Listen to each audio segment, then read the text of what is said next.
तो देखिए आज की इस वीडियो में मैं आप लोगों के लिए यहाँ पर देखिएगा न्यूमेरिकल भी लाया हूँ करने के लिए, जिससे कि आप न्यूमेरिकल को भी, और ये न्यूमेरिकल सबसे ज़्यादा इंपॉर्टेंट न्यूमेरिकल है आपके बोर्ड एग्जाम के लिए।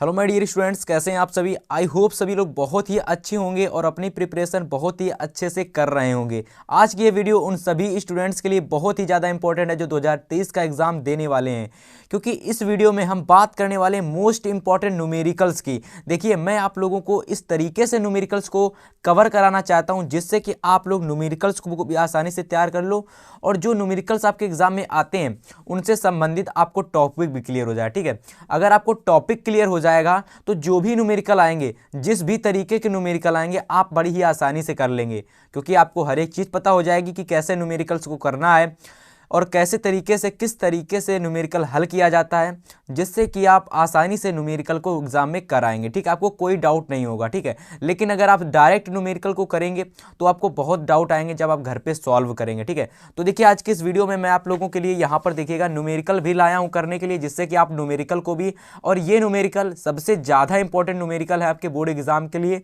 तो आप लोगों को मैं बहुत ही अच्छी तरीके से बताऊँगा। आप लोग इस वीडियो को ध्यान से लेकर लास्ट तक देखेंगे, और जिन भी स्टूडेंट्स का सपना है बोर्ड एग्जाम में 90+ लाने का, वो लोग क्या करेंगे, वो लोग सबसे पहले न्यूमेरिकल्स को जरूर तैयार करेंगे। ठीक है, क्योंकि जो आपकी फिजिक्स है ना, फिजिक्स, इससे आपके एग्जाम में 7 नंबर का एक न्यूमेरिकल्स 100% आपके एग्जाम में आने वाला है। ठीक है, तो 7 नंबर वाला न्यूमेरिकल्स आपको कब तैयार होगा, जब आप लोग इसी तरीके के सभी टॉपिक को तैयार करोगे और उसके साथ में न्यूमेरिकल्स को तैयार करोगे, तो आप लोगों को बहुत ही अच्छे से न्यूमेरिकल्स आने लगेंगे। ठीक है, अब इस टॉपिक को समझिएगा। टॉपिक आपका है विशिष्ट प्रतिरोध, ध्यान से समझ लेना, एकदम बहुत आसान टॉपिक है, इससे न्यूमेरिकल्स आपको 100% देखने को मिलेगा। देखिए टॉपिक आपका है विशिष्ट प्रतिरोध। इसमें होता है क्या, देखिए यहाँ पर पढ़िए, लिखा हुआ है किसी चालक तार के, यानी किसी चालक तार का प्रतिरोध चालक तार की लंबाई के अनुक्रमानुपाती तथा उसके अनुप्रस्थ काट के क्षेत्रफल के व्युत्क्रमानुपाती होता है। तो यहाँ पर क्या बात की गई, यहाँ पर बताया गया है कि कोई चालक तार है। ठीक है, अगर हम उस चालक तार की बात करें जो उसकी लंबाई होती है उसके अनुक्रमानुपाती होता है। अनुक्रमानुपाती क्या होता है, तो जो उसका प्रतिरोध होता है, उसका जो प्रतिरोध वो चालक तार की लंबाई के अनुक्रमानुपाती होता है, और उसका जो अनुप्रस्थ काट का क्षेत्रफल होता है उसके व्युत्क्रमानुपाती होता है। अब आपको मैं समझाने का प्रयास करूंगा, थोड़ा समझने का प्रयास करना आप लोग। ठीक है, बहुत ही आसान तरीके से आपको मैं समझाने का प्रयास करूंगा। जैसे कि मैंने मान लिया कोई आपका एक चालक तार है। ठीक है, ये कोई एक चालक तार है, ये एंड ये। ठीक है, ये कोई एक चालक तार है आपका। ठीक है, और आपसे मैं कहूँ कि ये जो चालक तार है इसकी ये लंबाई हो गई, ये लंबाई हो गई L, और ये जो आपको दिख रहा है ये पूरा, ये इसका क्षेत्रफल A क्षेत्रफल हो गया। ठीक है, तो जो चालक तार का प्रतिरोध R होगा ना, R, वो चालक तार की लंबाई L के अनुक्रमानुपाती होगा, लेकिन उसका जो क्षेत्रफल होगा उसके व्युत्क्रमानुपाती होगा। मतलब कि अगर मैं यहाँ पर बताऊं, यदि चालक तार की लंबाई R हो, यानी सॉरी यस चालक तार का प्रतिरोध R हो, यदि चालक तार का प्रतिरोध R हो तथा उसकी लंबाई जो हो ना, लंबाई वो L हो, तो मैं यहाँ पर लंबाई को मैं लिख देता हूँ, 1 मिनट, लंबाई L हो तथा उसका क्षेत्रफल A हो। तो जैसा कि आप लोग स्टेटमेंट पढ़िएगा, क्या लिखा हुआ था कि किसी चालक तार का प्रतिरोध जो होता है ना उसके लंबाई के क्या होता है, अनुक्रमानुपाती होता है, और उसके क्षेत्रफल के क्या होता है, व्युत्क्रमानुपाती होता है। यानी कि स्टूडेंट्स यहाँ से स्टेटमेंट ये निकल के आ रहा है, अगर हम लोग R से किसी प्रतिरोध को डिनोट करते हैं तो R जो होगा डायरेक्टली प्रोपोर्शनल होगा, डायरेक्टली प्रोपोर्शनल होगा किसके, क्योंकि भाई साहब लंबाई के अनुक्रमानुपाती है, और जो व्युत्क्रमानुपाती किसके है, व्युत्क्रमानुपाती है, यानी कि आपका जो क्षेत्रफल उसके व्युत्क्रमानुपाती है। तो यही तो कहा गया था किसी चालक तार का प्रतिरोध लंबाई के अनुक्रमानुपाती। सबसे पहले मैंने लंबाई को अनुक्रमानुपाती कर दिया, ये होता है अनुक्रमानुपाती का चिन्ह। लेकिन अगर हम व्युत्क्रमानुपाती करेंगे तो उसको हम लोग बटे में लिख करके कर देंगे। ठीक है, तो यहाँ पर किसका हम बटा करेंगे, उसके क्षेत्रफल का बटा करेंगे, क्योंकि यहाँ पर कहा गया था कि अनुप्रस्थ काट का क्षेत्रफल उसके अनुप्रस्थ काट के क्षेत्रफल के व्युत्क्रमानुपाती होता है। तो मैंने सिंपल R प्रोपोर्शनल क्या लगा दिया, 1/A, और क्योंकि ये अनुक्रमानुपाती था तो इसलिए R 1/A निकल के आएगा, यानी R प्रोपोर्शनल 1/A, और अनुक्रमानुपाती के लिए निकल के आएगा R प्रोपोर्शनल L। अगर आपको समझ में नहीं आ रहा है तो यहाँ पर आप लोग यहाँ समझ लीजिएगा। सबसे पहला आपका स्टेटमेंट क्या बनेगा, सबसे पहला स्टेटमेंट बनेगा आपका कि R प्रोपोर्शनल L। ठीक है, दूसरा स्टेटमेंट बनेगा आपका R प्रोपोर्शनल 1/A। अब जब दोनों को मिला करके लिखेंगे तो हम इसी तरीके से लिख देंगे कि R प्रोपोर्शनल L/A। अब अगर यहाँ से हम लोग प्रोपोर्शनल के चिन्ह को हटाते हैं, बहुत अच्छे से समझना, अगर हम इस प्रोपोर्शनल के चिन्ह को हटाते हैं तो R बराबर यहाँ से आपका एक कांस्टेंट आ जाएगा, कांस्टेंट आपका रो आता है, रो। अब ये जो रो कांस्टेंट होता है इसी को हम लोग बोलते हैं विशिष्ट प्रतिरोध, ठीक है। तो आपका हो जाएगा R is equal to L rho L बटा A, R is equal to rho L बटा ए। और यहाँ पर आपका रो क्या है, तो रो आपका एक विशिष्ट प्रतिरोध है। तो मैं यहाँ लिख दे रहा हूँ, यहाँ पर जो आपका रो है ना, रो ये आपका एक विशिष्ट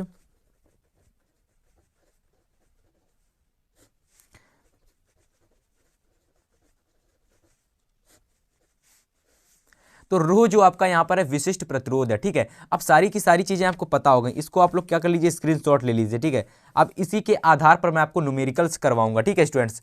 जितने भी आपके न्यूमेरिकल्स हैं बोर्ड एग्जाम के लिए इंपॉर्टेंट, वो सारे के सारे न्यूमेरिकल्स आपको हम करवाएंगे, ठीक है। तो सबसे पहले आप लोग इस चीज़ का स्क्रीनशॉट ले लीजिए, जिससे कि आप लोगों को हर एक चीज़ अच्छे से क्लियर होती रहे, ठीक है। और इसका मात्रक आप लोग समझ लेना, इसका मात्रक भी आप लोग अच्छे से क्लियर कर लेना, मात्रक, इसका मात्रक।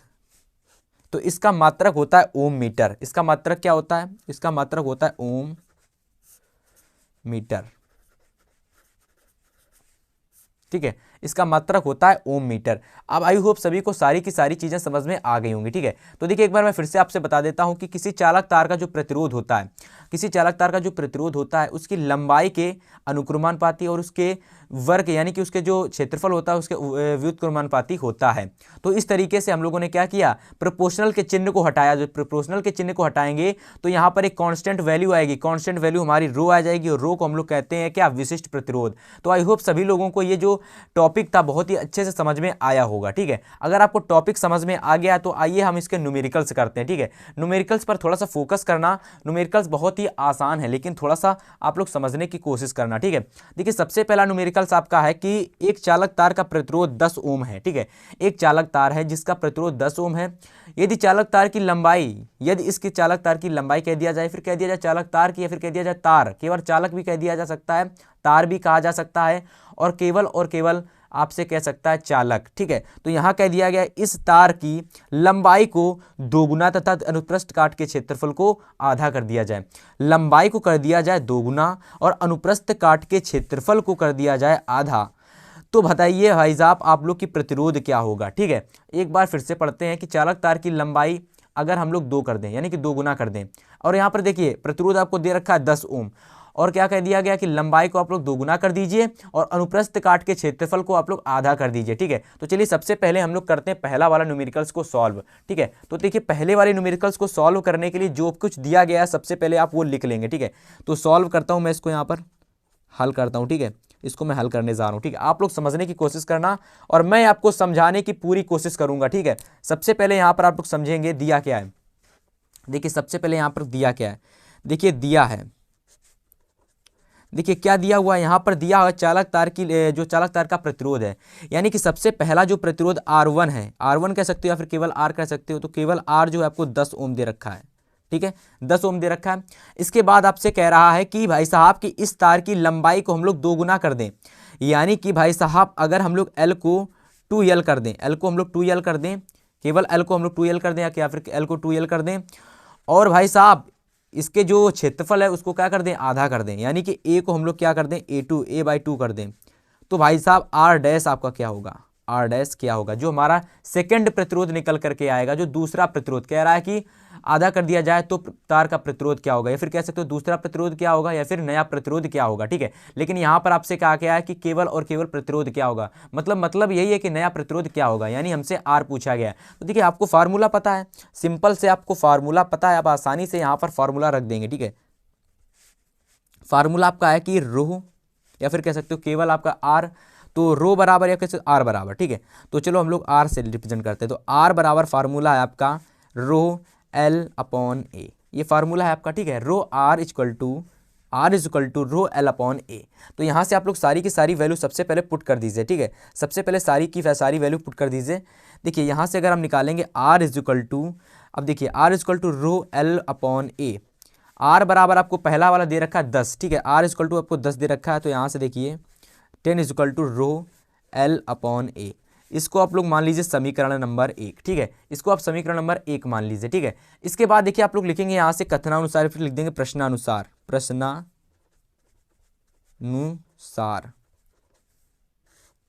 प्रश्नानुसार, ठीक है। प्रश्नानुसार आपसे क्या कह रहा था, आपसे प्रश्नानुसार में कह रहा था कि भाई साहब आपको लंबाई को क्या कर देना है, लंबाई को आपको कर देना 2l कर देना है, ठीक है।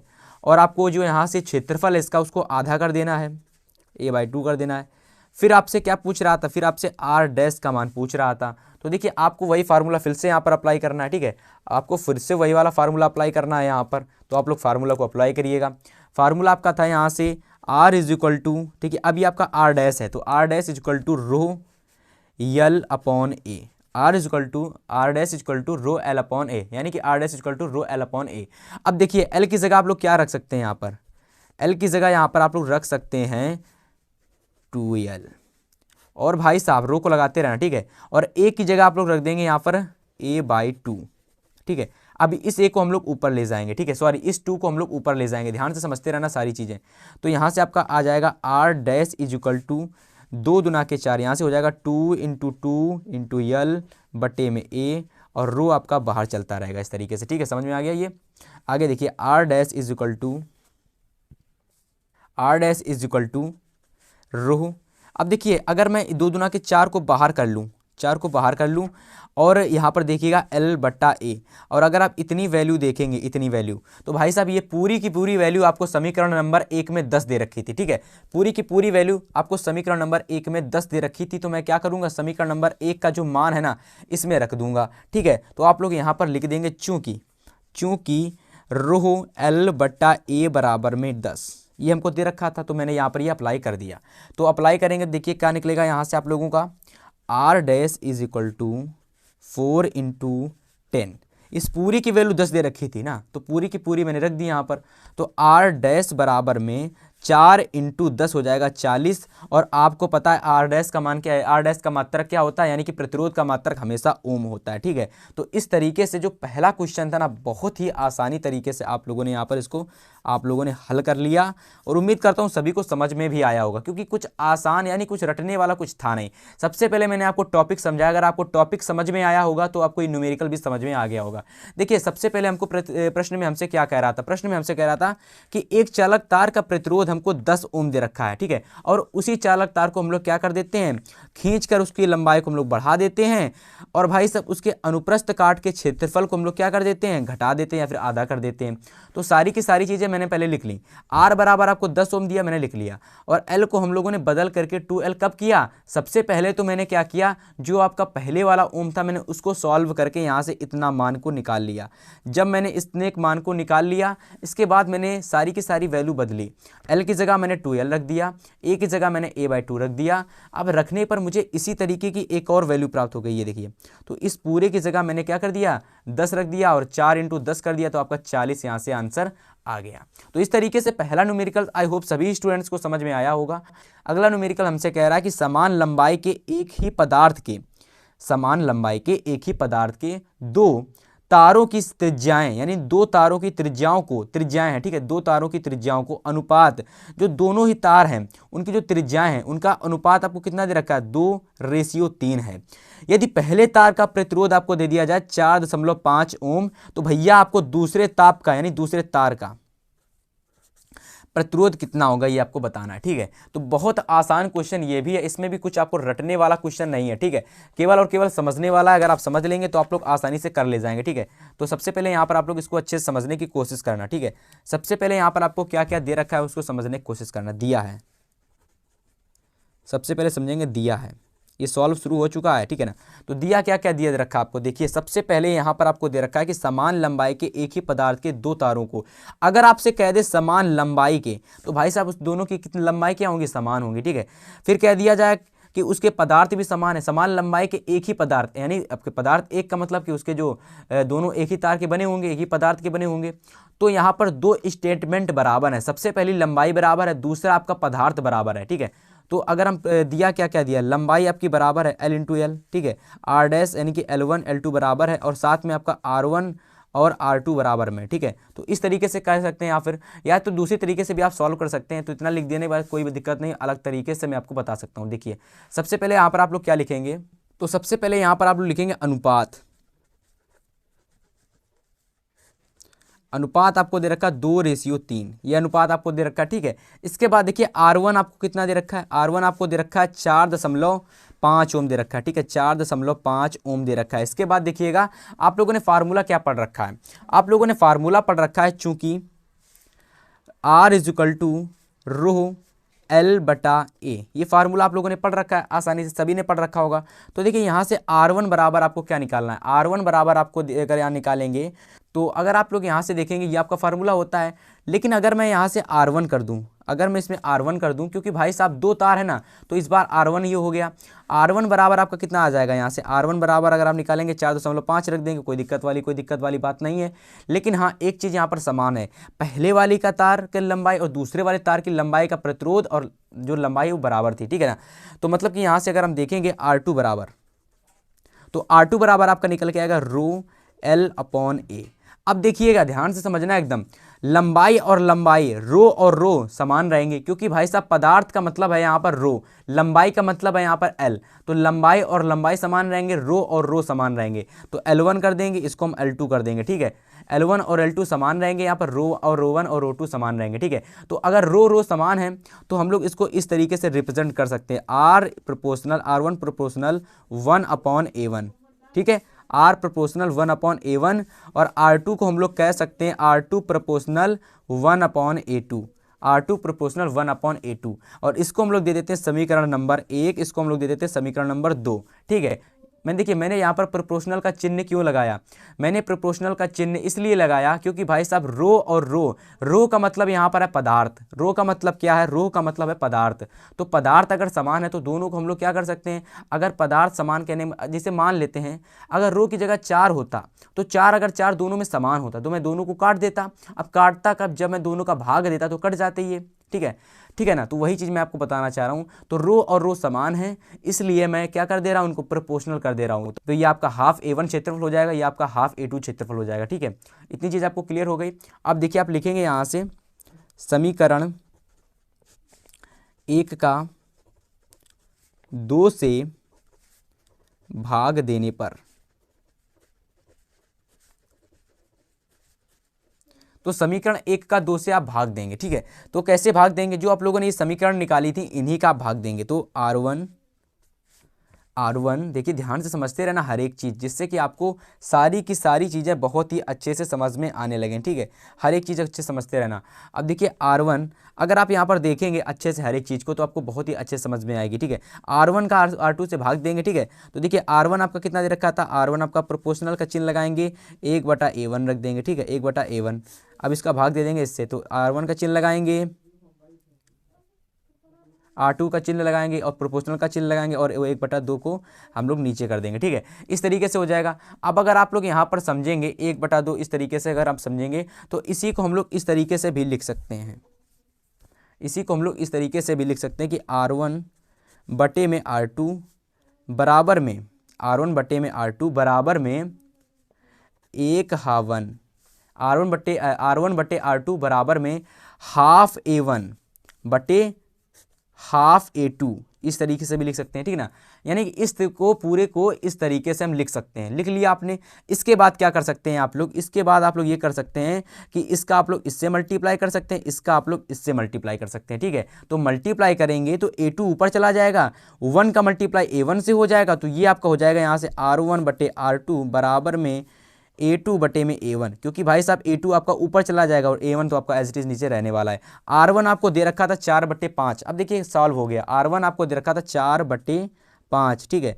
और आपको देखेंगे R2 आपको ज्ञात करना है, R2 आपको ज्ञात करना है, ठीक है।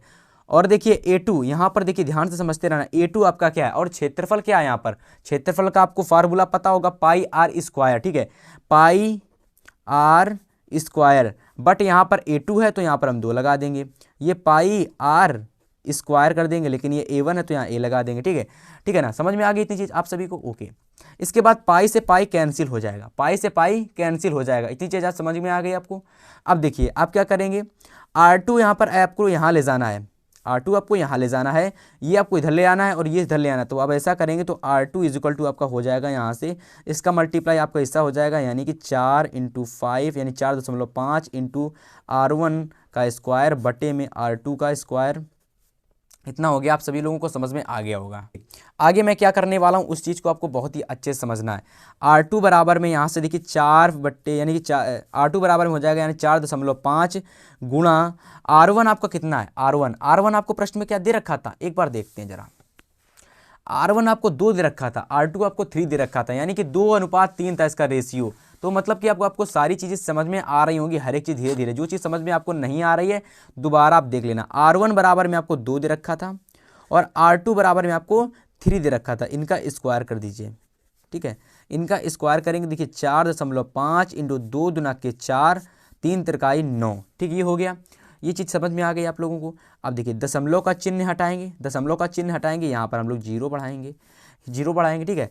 9 एकम 9, 9 पना के 45, 9 एकम 9, 9 पना के 45 हो गया, ठीक है। एक चीज़ समझ में आ गई आप लोगों को। अब ये जो जीरो बढ़ेगा ये नीचे बढ़ेगा, सॉरी गलती हो गई थी, जीरो नीचे बढ़ेगा, ठीक है।